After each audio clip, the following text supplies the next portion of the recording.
Right then, with this, you have an understanding of 4 different communication preferences. Let's practice. So I'm going to ask one question. And we're going to imagine that 4 different people with 4 different preferences answer the same question. Let's see if you can guess which communication preference you're speaking with. So the question is, hey, how was your weekend?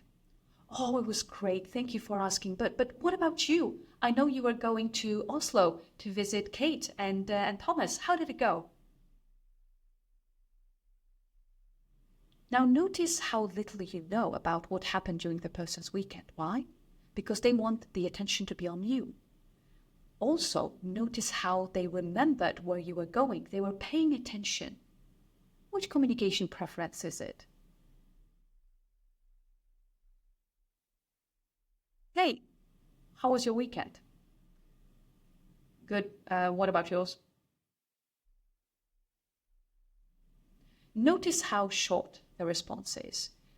I don't really want to talk about my weekend. I just want to get stuff done. So I want to be polite. So I'm going to ask you how your weekend was. But honestly, I don't really care about the response. I want to start doing stuff. Hey, how was your weekend? Oh, it was fantastic. Really, the best weekend ever. What do we do again? Yeah, I know. We went to a party. Thomas was organizing a party, and then his wife is so awesome. Like, have you met Kate? She's so sweet. And Sunday we went to the beach. Notice how much information you received. They were speaking quite fast and changing topics. The information you received was rather emotional. Yes, there were some facts. You knew something about a party and Thomas and his wife Kate and then the beach. But really, where was it all going? Hey, how was your weekend? The weekend was very good. We went to a party at Thomas's place in Strömmen. And then on Sunday, we went to the beach with the kids. Very nice place next to Nesodden. The water was quite cold, probably around 13 degrees. What kind of information you received? Facts.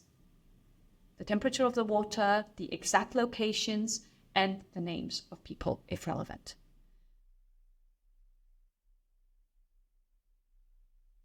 So this was just a little exercise, just to give you a little taste of what are some of the things you should be paying attention to when you are trying to determine someone's communication preference.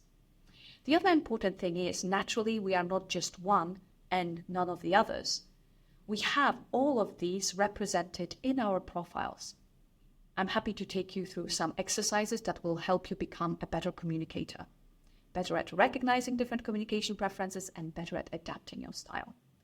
But if you're just curious, what is your communication preference? I mean, you probably have an idea, but if you would like to have your communication profile, you can also reach out to me.